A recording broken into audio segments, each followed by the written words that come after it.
Reading is just a habit you gotta form in all life. Books don't change people's sentences. Reading good, solid, reformed, Puritan literature, reading especially the classics, that's had the biggest impact on my life. Well, g'day and welcome to another episode of the Reformers Bookcast, a podcast hosted by Reformers Bookshop. My name is Tom Eglinton, the manager here at Reformers, and today we are joined by C.R. Wiley. Thanks for joining us, Chris. Thanks, Tom, for having me. I'm glad to be here. Now, Chris, you're the author of 4 books that I could find. I don't know if you've written any more, but I have written others, but they're out of print. So. That's a shame. But I've read 3 of them. I haven't got to your kids' fiction yet. I'll get there maybe one day.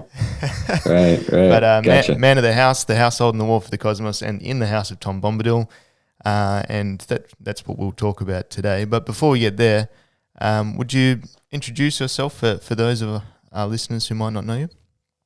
Sure. Well, as you noted, I'm Chris, but I read under C.R. Wiley. And the reason for that is it makes it easy for people to find me on the internet. There's no other reason. I didn't grow up being called CR or anything like that. I just discovered that there are a lot of people in the world who are named Chris Wiley. And I thought rather than try to fight to get attention with all those other people who were trying to get attention, I'll just see if there's some way to identify myself that there isn't the kind of competition that I'd face if I went by my given name. So that's what CR, and then sense. R stands for Ronald, so Christopher Ronald Wiley. But anyway, I'm a pastor. I serve a church here in the Pacific Northwest of the United States. And I've been a professor of philosophy and a real estate investor and even a home improvement contractor. I've been involved in the trades for all my adult life. And I've got 3 kids. They're all grown, 2 of whom are married, and those are my boys, and they have children, each of them. And then my daughter is getting married in December. And this is kind of fun. I don't know if you know who Carl Truman is. Yeah, we've had him on the show. Oh, have you? Okay, so Carl is doing the wedding for my daughter. Really? Yeah. That's cool. So anyway, but anyway, that's a little bit about me. Very good. And you also have a podcast of your own? Yeah. I'm a co-host of the Theology Bookcast with Glenn Sunshine and Tom Price. Yes, and we've had Glenn on the show as well. So. Oh, great! Yeah, great. Glad to know it. I think, is Tom writing a book? We might have to. Yeah, Tom is chipping away at it, and hopefully it'll be done in the next decade. But you get my drift. Yeah, that's great. Pardon me. Yeah, he's working at it. Now, I was first introduced to your books through Man of the House. I can't remember when I picked it up, but I actually have signed copies. Oh, wow. Because I met you at Grace Agenda a couple of years ago. Oh, okay. Neat. Great. Well, I'm glad to see you again.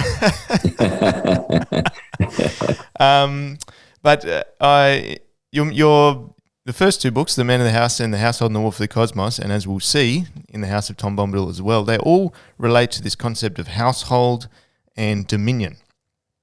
And they come at it from different angles, which hopefully we'll bring out. But when did you first become interested in the concept of the household and dominion and how that relates to the gospel and the whole vision that God has for this world? Well, it's a bit involved, so I hope I don't take too much time. But my background is a bit odd. My father was an academic. My mother was kind of in the arts. I kind of grew up in a bohemian kind of environment around college campuses. And then my father got involved in Scientology that led to the breaking up of our house back when I was about 11 years old. Anyway, so I spent some time as a ward of the state after that. And it was through some Christians that I came into an environment in which I could hear the gospel and came to believe. Then I went into urban ministry for about a decade in the city of Boston. And while I was there, one of the things you deal with in an environment like that is how do you help people who are, economically not doing all that well. And so a lot of the things that people turn to, particularly evangelicals who are sort of kind of mainstream evangelical outlook type folks, is they inevitably turn left to look for answers, because oftentimes the people on the left are the ones who are proffering the answers, and often people who have a more theologically conservative outlook, more biblically faithful, I think you could say, they just focus on the individual and salvation and getting people out of this world into the next, that kind of thing. So you're saying that? Sorry, because that interests me. So you're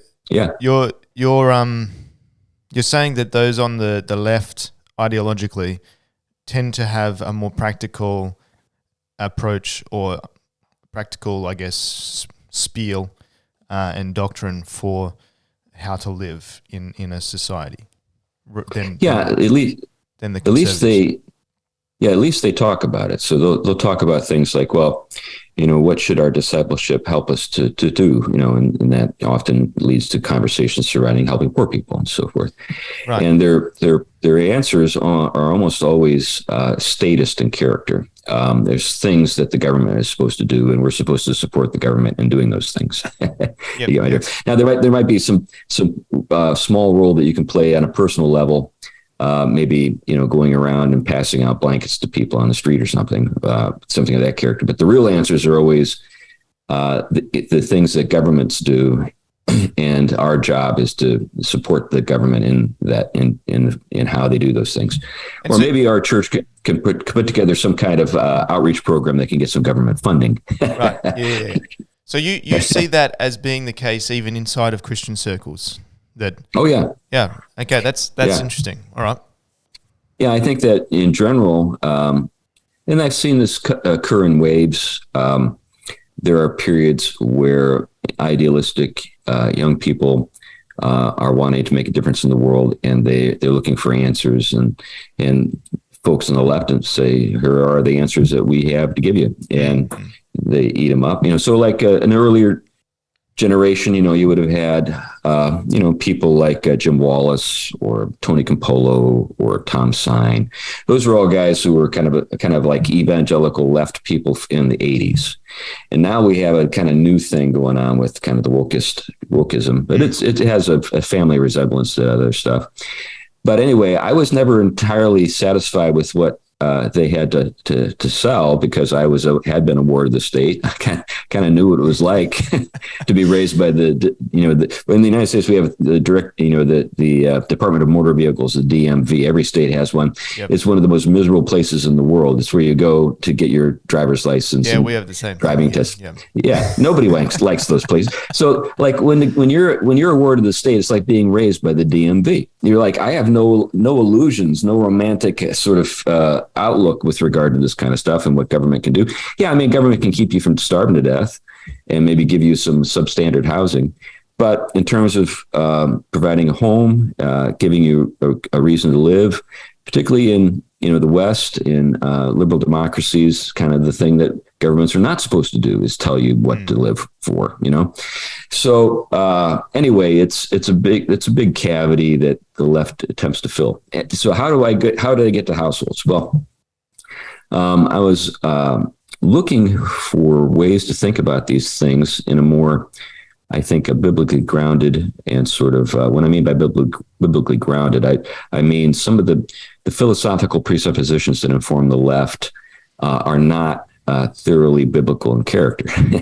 So I was looking for something else, So I became I was intrigued by the kind of studied silence and with regard to the household codes. I was like, what's going on with that? Why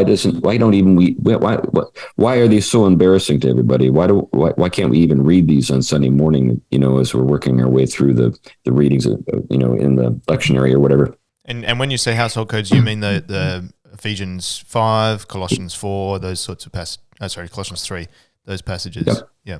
Yep, that's exactly right. Yep. So now, some people in the Reform world will say, well, we read those and we do what they say, but if you ask them, you scratch a little bit, you discover that they don't know why. Apart from they're in the Bible. Yeah. It's in the Bible. We do what the Bible says. But if you were to say, is there like kind of inner logic? Is there kind of a social outlook here? Is this kind of fit into a larger vision of the world? They would say, maybe, I don't know. I don't go there. I don't think about those kinds of things. So I started to think about that stuff a lot.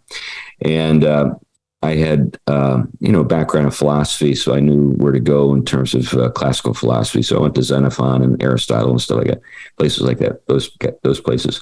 And I discovered that they had thought about this stuff pretty thoroughly. And the stuff that Paul was saying was sort of like common sense. And basically, it was sort of like we rely on our households to do all the social welfare stuff, the education stuff, and even the productive economic, material economic activity stuff. And because that's the case, they're incredibly important institutions, and we think that they fit into a much larger scheme, the cosmos, right, the order, and so they're meaningful at an even metaphysical level. And once I saw that, I thought, it was evident to me that throughout Scripture, this is the outlook, Old Testament, New Testament as well. It's sort of like if you're a fish, you don't need someone to explain water to you. Yeah. And people in antiquity took all these things for granted, but since we've lost them, I felt like I needed to be an advocate for water. So sort of like this environment in which all this stuff makes sense. So I just decided that I would start writing about it. That's how I got into it. That's great. And actually, I like you mentioned the household codes there, particularly out of Ephesians is what you deal with in the household and the war for the cosmos. I've actually turned to your book when I've been preaching in Ephesians as a commentary on Ephesians. Great. It's nice. It's one of my favorites. I'm glad to hear it. Yeah, thank you. So can you in the book, The Household and the War for the Cosmos, you explain 3 words, piety, cosmos, and household, and how they interrelate. Can you just give us a brief, spiel as to how they do link in the book of Ephesians in particular? Yeah. So the word piety in English has come to mean sort of an inner and otherworldly virtue. And so it's a kind of a disposition that is oriented toward heavenly things. And by heavenly, we mean spiritual, not physical. Right. Yeah. Right. In antiquity, that would be included, but it didn't exhaust it by any stretch. What it also included was any benefactor. The benefactor could be civil authorities, your parents, whatever, so you owed regard, respect, and devotion to certain institutions, people, because they had, enriched your life, brought you into being in the case of parents. And in a household environment, so filial piety is something that's a fairly common feature in different societies throughout history. And there may be greater or less stress on it. Certain Eastern and Asian cultures, there's a great deal of stress, formal stress. And that was the case in the first century as well, in Greek and Roman environments, and in the Jewish environment as well. So when Josephus, I think it was Josephus, was trying to, explain to his fellow Roman citizens, who are these people, these Jewish people? He said, "Hey, we're as pious as you guys are," and he'd use that term. Yep. Eusebio is the Greek, and but this corresponds perfectly. So Eusebio, piety, same thing, or pious, and he'd say, look at our the Decalogue, the fifth commandment, for goodness sake. Yeah. That kind of thing. So it was a very common thing everywhere. And it was because you didn't have sort of the excess capital that's required to create a welfare state like we have now. So with the Industrial Revolution, we had enough surplus capital to pay a lot of bureaucrats to bother our lives, bother us, mess with us. Help us, Chris, help us. That's right. That's right. So in antiquity, basically it was the priests and the army, if it was a standing army, and maybe courtiers and stuff. But I mean, in terms of the bureaucratic apparatus, it was ridiculously small compared to what we have now. But anyway, that's pious, where we get the English word piety, and the Aeneid, Virgil's Aeneid, is where you see it, on display, because in the Aeneid, Aeneas is referred to as pious Aeneas. And this dude is a warrior. This guy is a pretty impressive piece of work, and not your typical Jane Austen, minister. Some guy that probably couldn't lift a sword if you gave it to him. So they didn't have a difficult time reconciling masculinity, for example, in piety. It was a man's man was a pious person. He accorded respect to his parents, to the like I said, civil authorities, etc. Yeah. So there's that. And to his God. That's exactly right. So it was like a chain, kind of a ladder. The cosmos is the word often in the English Bible that's translated world. But because of that, we kind of lose, I think, something in the course of translation. Also, the way we use cosmos today is because of, Carl Sagan and people like that, where we just think of it as outer space. But they were referring to this kind of unseen order that governed the visible world. And so there's an order to things, and there can be a disorder when those unseen realities are in rebellion to this source of all authority and the maker. And so the world in the New Testament, when it's referred to in the pejorative, love not the world or the things of the world, that kind of thing, it's referring to that. It's referring to those rebellious unseen authorities, but also human authorities who are subject to them. And then the last word, household, is basically it's a structure, and we think of a structure, strictly oftentimes in terms of the physical shelter, but it is, even in contemporary speech, when you speak of a household, you're speaking of something more than just that. You're referring to a set of relationships, people who are dwelling with one another, but also people who are sheltering each other in a kind of authority structure. So unless you're just a couple of people who just kind of live parallel lives, there's going to be a need for some kind of authority structure in order to order the lives that you live together. And there need to be consequently people who have responsibilities for certain features to that authority structure. And so a head of house in antiquity was 99% of the time, the father, the paterfamilias. But there were obviously situations where he dies, and then his wife becomes head of house, and is referred to as such. Yeah, that's helpful, and it's interesting to me that all three of those things have lost significant aspects of their definitions these days. And if I may just interject here, one of the reasons for that is not just because of individualism, but because of this sort of revolution in the industrial sort of economy that has occurred, or the emergence of the industrial economy, which really has a vested interest in breaking down the household so that it could free up people to be employed in this market economy. Well, that was what was interesting about the piety. As you're talking about piety just then, we still have a concept of piety to our government and piety to our God, at least at an individual level, but we've lost the concept of piety to our household. Which, Right. I mean, the simple one to see that is the rise of childcare centres and aged care homes.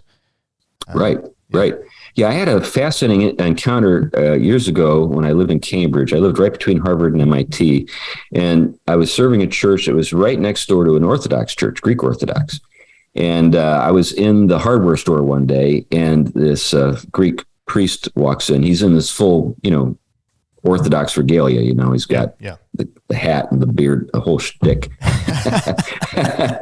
And so we get into a conversation, and in the course of conversation, I said, he said to me, "We've got a lot of people immigrating right now from Greece." And I said, "Oh, I just in a lighthearted way or unreflected, without reflection, I said, oh, that must be create a homelessness issue for you guys, or he said he got very stern at that point. Those guys are really good at sternness. He got real stern at that point, and he said, "There's no such thing as a homeless Greek." I said, "Oh, okay. What do you mean by that?" He said, "We take them in. They're part of our community, and we bring them into our home, these new arrivals and stuff." But then he checked himself. He said, "There is something that's occurred here recently," and this was back in the 1990s, by the way. He said, "Our diocese," I think that's what they referred to them as, "our diocese has approved for the first time the construction of an old folks home." And he thought that was a disaster. He thought it was a betrayal of filial piety. That's fascinating, isn't it? And there was that line in the Aeneid that you quote. I can't remember it exactly, but when Aeneas is running from Troy and he says, "Hop on my shoulders, Father, for this weight that I bear will never wear me down." Right. It's a great, powerful scene. Yeah. Wow, fantastic line in terms of its contrast to today. Yeah. I've wondered why no one has, or at least I'm unaware of any attempt to make a film out of the Aeneid. It would be just a powerful. I mean, there's a lot of stuff going on there. It's up there. Maybe it's not on the same level as Homer, but it's pretty close.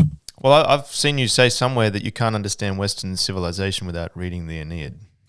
Yeah, I think that's right. During the Renaissance and even the late Middle Ages, when civil authorities were like stumped, when it came to what should I do, they would take the Aeneid and open it up and just close their eyes and put their finger down on a passage.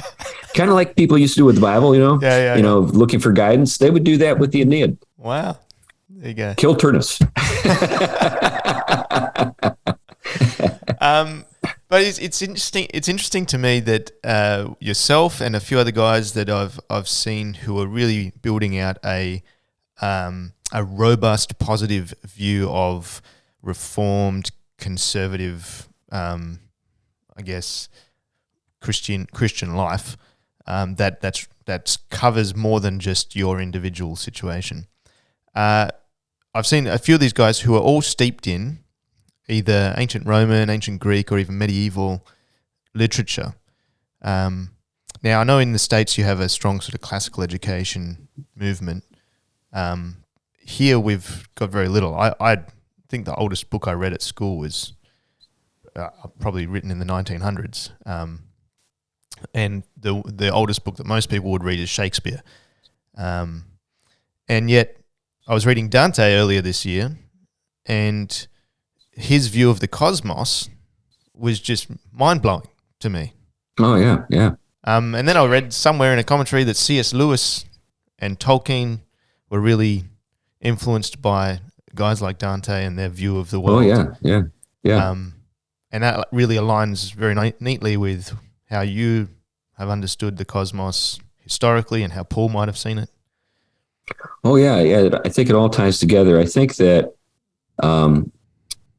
we live as modern people, whether we know it or not, in a sort of denatured cosmos.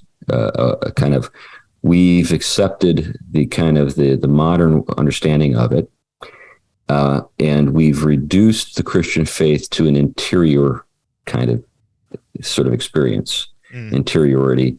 Now, there's still an emphasis in some places, thankfully, on obedience to God's law. But again, it's understood almost exclusively in terms of my relationship to God and the importance of doing what I'm supposed to do, rather than how God is governing the world, and this sort of objective order, this cosmos, is something that is of His. It's His creation, just like the trees that I see outside my window right now are His creation, and He cares about it functioning well, just like He cares about the natural order functioning well. So we've lost that, and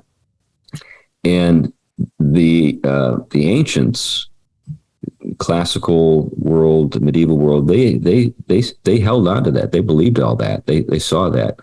Now, some of the things that occurred in the late medieval world with the rise of nominalism, that kind of thing created an environment that made, experimental science as we know it possible. And there are a lot of great things that have come from experimental science. I don't think we would have science as we know it without the Christian faith. But nevertheless, that sort of, it was kind of wheat and tares, you could say. And one of the tares was this loss of awareness of this objective moral order that is established by God, that has more, that's bigger than just my personal relationship with Jesus. Yeah, and I guess the way that you sort of tie all these things together in the book is that when the New Testament talks about Christ rising and being placed as head over the cosmos, He's the head of a household over the cosmos. And then you see that household cascade down through the church and into family households. They're like nesting dolls. I think that's the image that I use, the Russian nesting dolls, so that the largest level works all the way down to the smallest. Yeah. And so your call is really to live out the cosmic greatness of Christ's rule in this microcosm of the household itself. And now, in our day and age where we've got all this industrialization that you talked about, what is sort of some practical first steps you would give to someone, say, like when I graduated uni, I went and worked salaried job, which you call slavery.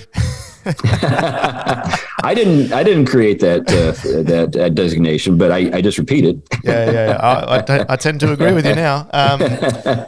But what's the sort of first step that you would recommend to someone, just married, salaried job, standard sort of Western life? Sure.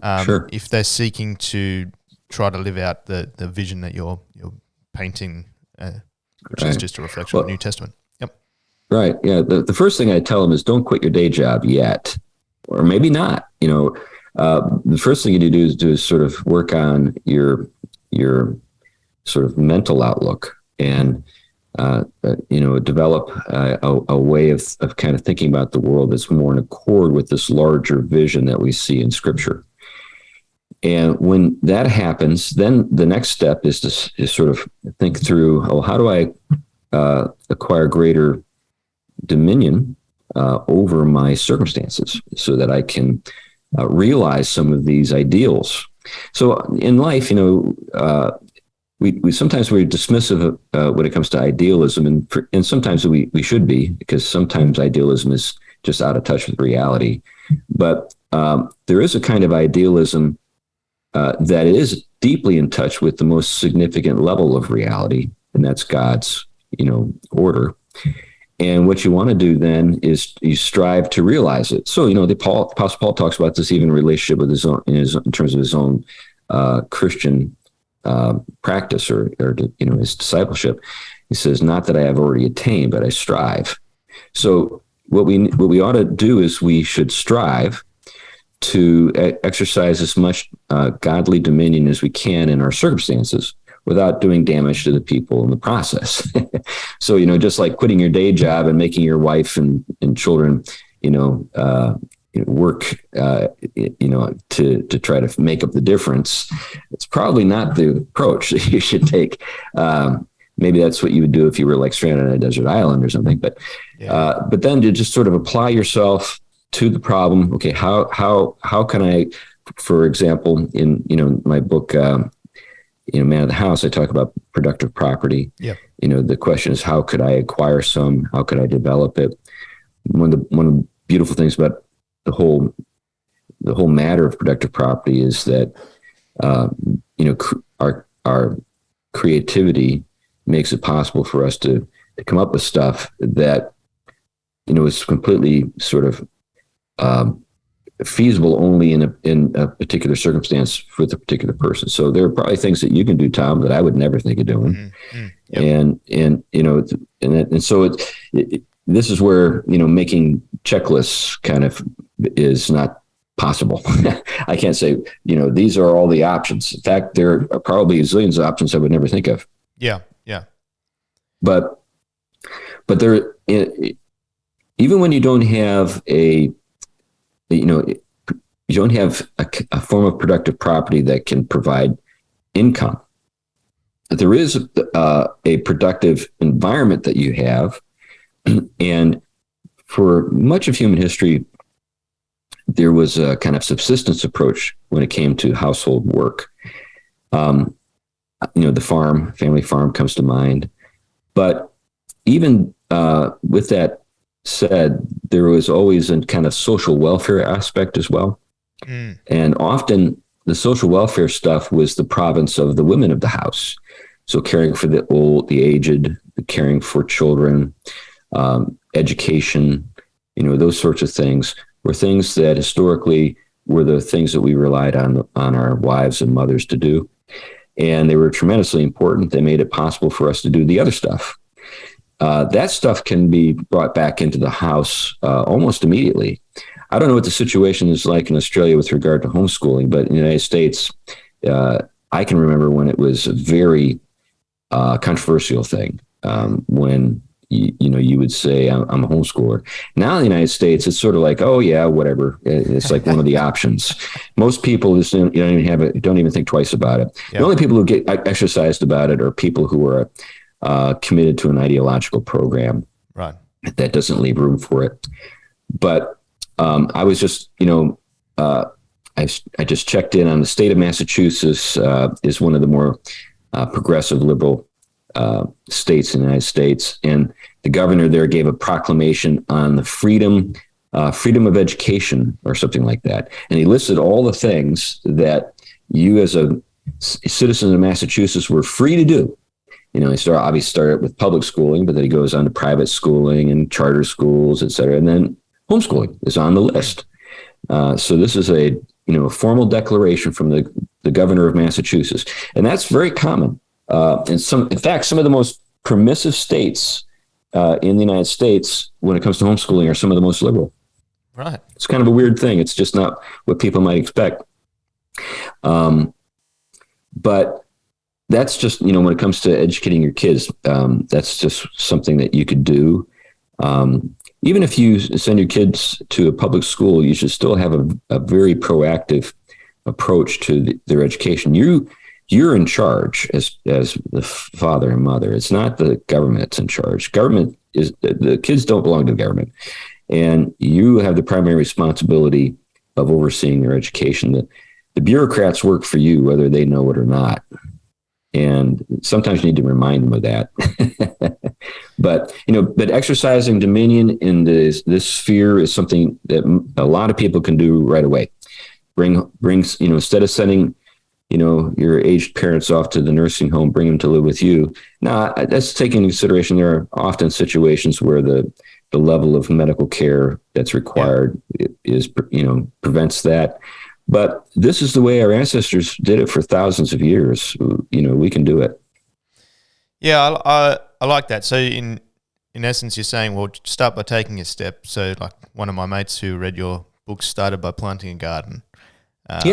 So that was interesting. But I also like the aspect of the social welfare because I think in America, just as in Australia, we're battling big government possibly worse over here than over there, most likely. And one of the things that keeps coming through my mind is that, you can battle government by saying, hey, government, get off my turf, and fighting them off. But you can also battle government by simply assuming the responsibilities that you were meant to assume in the first place. If everyone cared for their poor neighbours, no one would rock up for social welfare because they'd all be provided for. I think that's exactly right. Yeah, you just make their services redundant. Yeah. That's very helpful. Now, just before we move on to Tom Bombadil briefly, can you just make one connection for me that I think is kind of difficult to make, which is the connection between the economy of the household and the seeking to order our households and our churches and our cosmos under the reign of Christ. How is it that productive property, making money, who you work for, how you work, how is that related? Well, in creation, human beings were made to serve as the image of God in the world, and the task that they're given is to tend the garden. And tending the garden entailed, actual work. I know when I was a kid, I thought that the Garden of Eden was a place where you just open your mouth and grapes fell in and stuff like that. I just sat around in the sun all day. But that's not it. That's not the case. What we have in Eden is a kind of arboreal temple, in that God is worshipped in, but worship entailed, walking with him in the cool of the day and that kind of thing. And so there was a level of fellowship that was lost with sin, but everything was kind of interconnected, and the things that we think of as economic activity were just part of the whole picture. So kind of recovering that sense. Now, it takes a lot of work to do that in our secularized society today, to kind of give people a sense of how these things fit. I have the privilege of serving a church now that really gets it. And I've got entrepreneurs in my church who employ hundreds of people.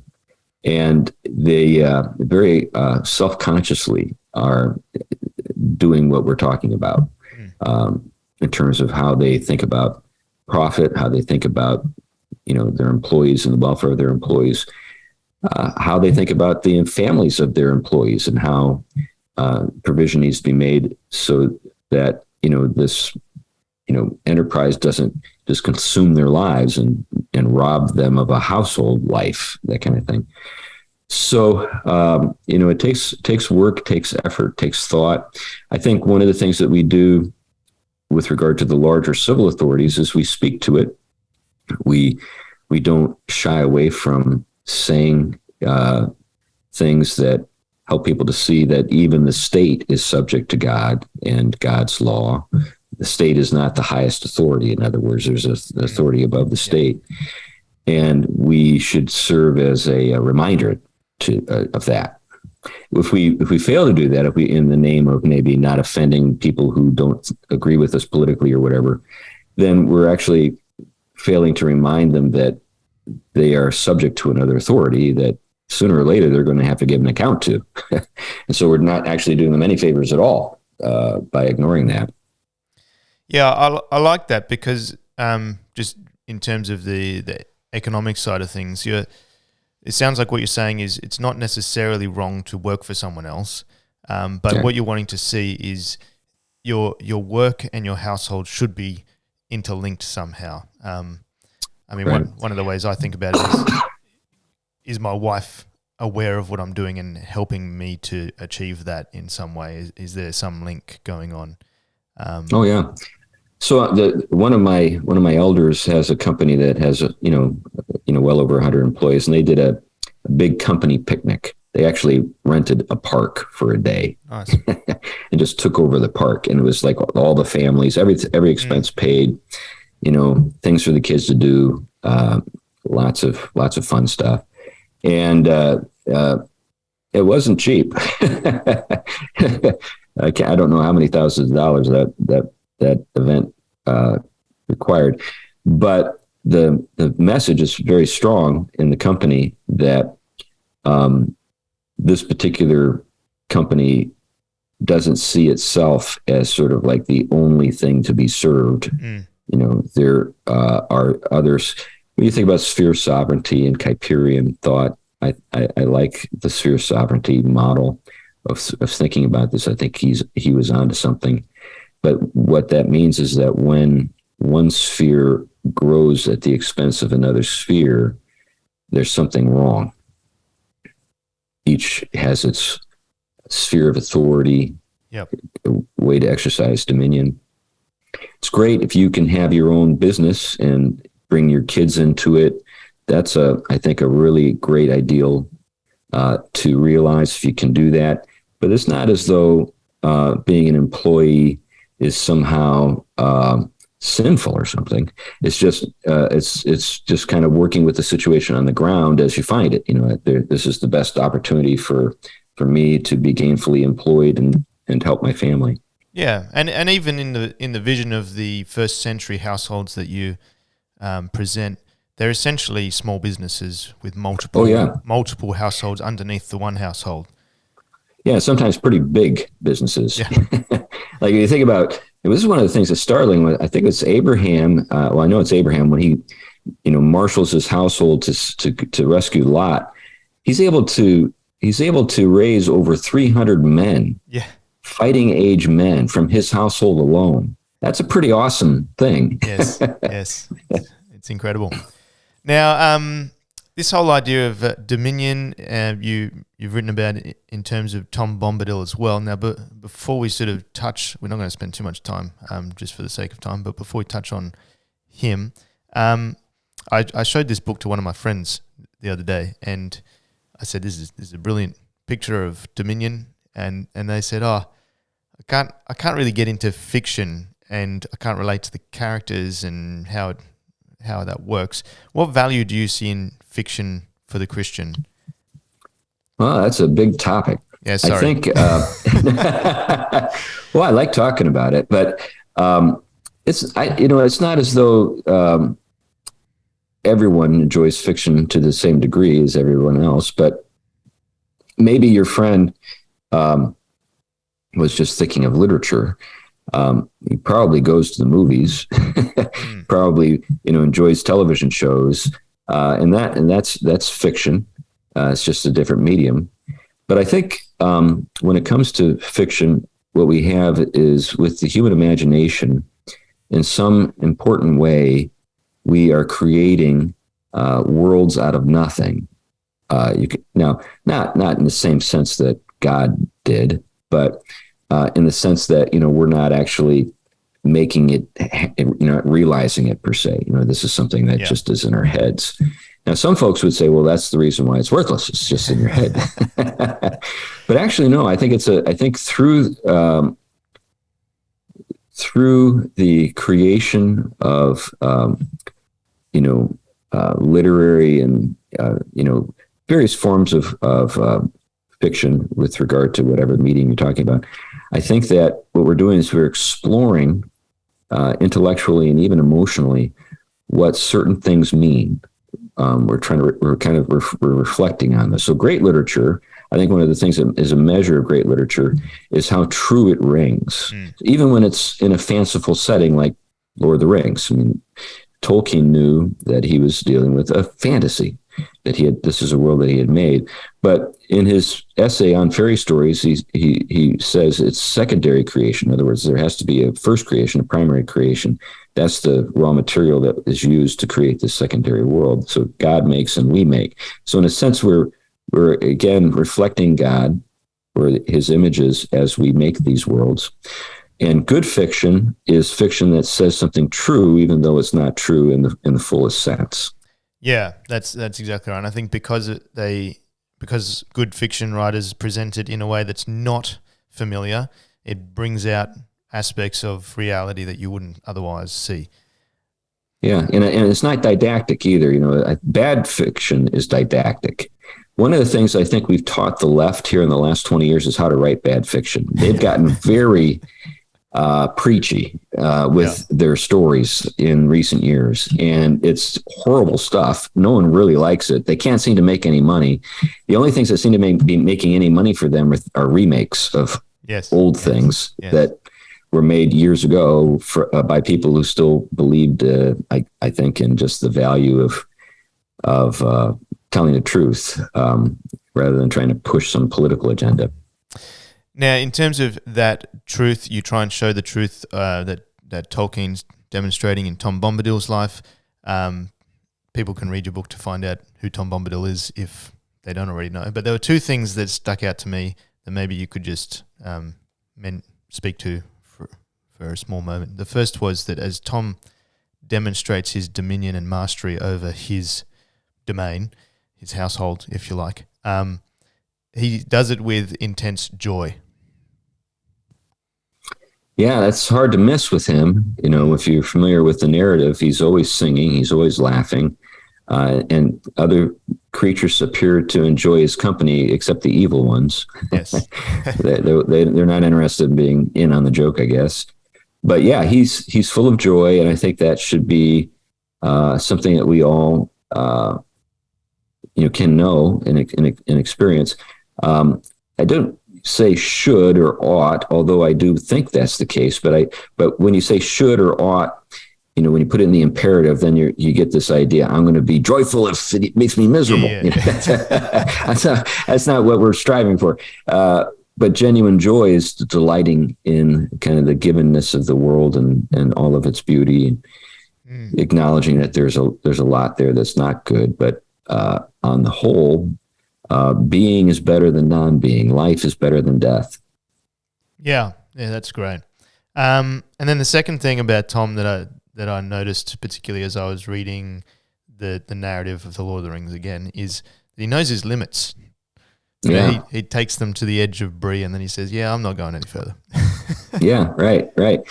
Yeah, and that's a beautiful thing, and I think it's partly the reason, or part of the reason, I didn't get into this in the book, but Tolkien's understanding of wickedness is, it's sort of a parasitic character, how it just kind of spreads and requires healthy flesh in order to sustain it. And so consequently, it's always kind of growing and expanding outward. Yeah. And good things know their limits. A father ought to know his limits. A mother ought to know her limits.